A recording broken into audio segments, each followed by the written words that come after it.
Hey guys, what's up? Pasay Baller here. We are now in this first game of this March 13, 2022 NBA Game Day.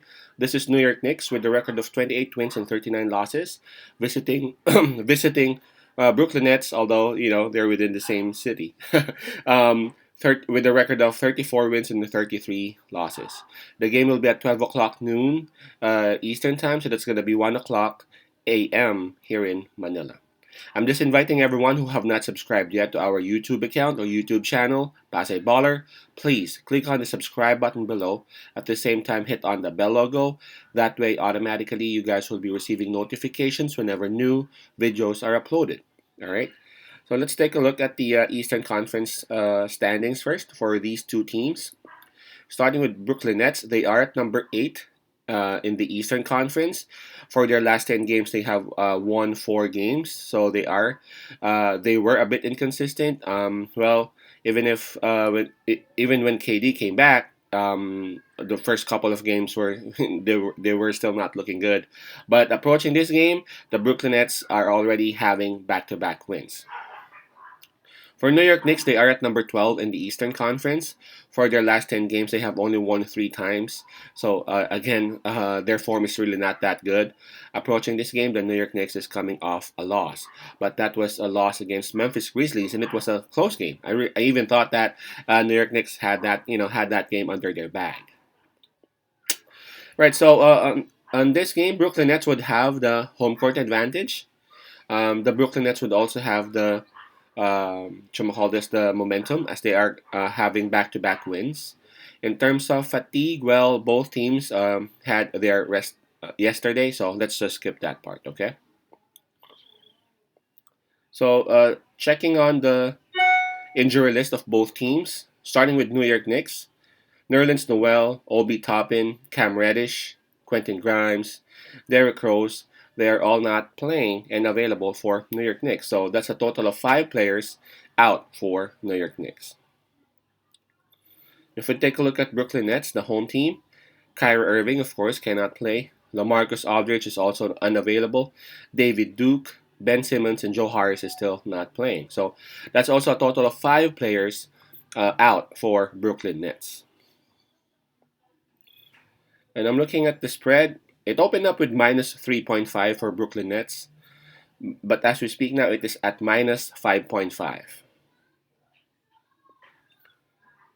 Okay, so we have a situation here of two teams trying to make a surge towards the end of the season. Brooklyn Nets, they are at number 8, just like I said earlier. But of course, they want to at least push and make it to the top 6. That way, they don't have to really go through that riddle and puzzle, whatever you call it. The process that the teams from number 7 to number 10 would need to go through just to make it to the next round. Of course, that's a lot of hassle, and if they can actually make it to the number 6 or number 5 spot, of course they would want to get that opportunity. Now, for New York Knicks, they are at number 12 at the moment. If you take a look at the record, they actually still have a chance to make it to at least number 10 or number 9. Because of the situation there with Atlanta, with Washington Wizards, especially they've won 3 straight lately. That actually gave the New York Knicks, a new life, and they're still alive. Again, if they can just actually pile some more wins, they would have that opportunity. So Brooklyn Nets, they are playing for a better position in the playoffs, while the New York Knicks fighting for at least a playoff spot or a playoff opportunity. The Brooklyn Nets, they won't have LaMarcus Aldridge and Kyrie Irving. Kyrie Irving, of course, provides them a lot, not just his scoring capability, but uh, his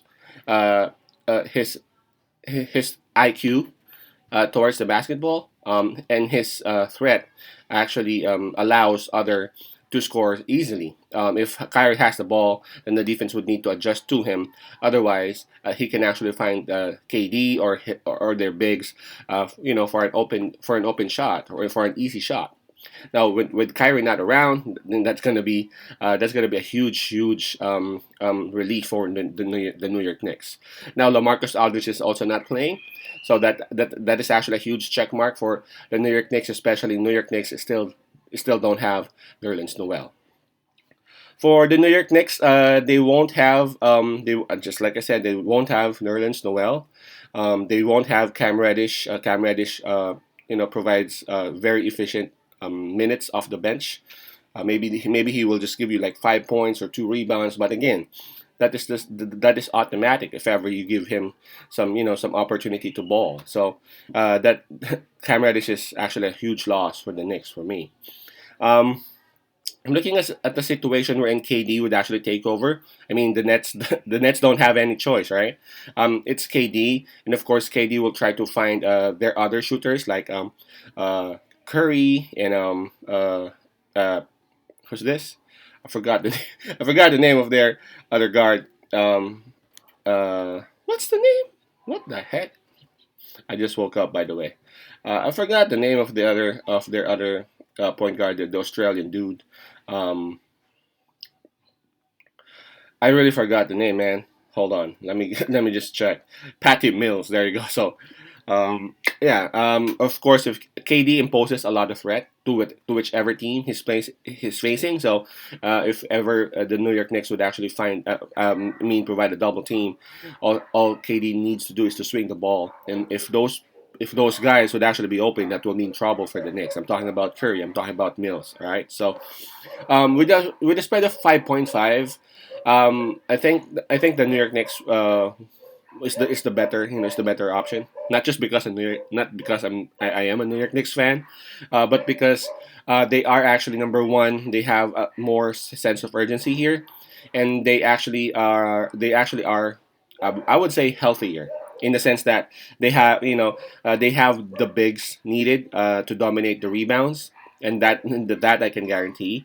And then for the guards, they actually have some guards who can actually take on the shooters of Brooklyn Nets, but not Kyrie, right? And since they don't have Kyrie, again, that's a huge relief for the New York Knicks. Maybe the Knicks need to do is to at least manage what KD can cost to them, and I think they would have a chance. They would have a chance.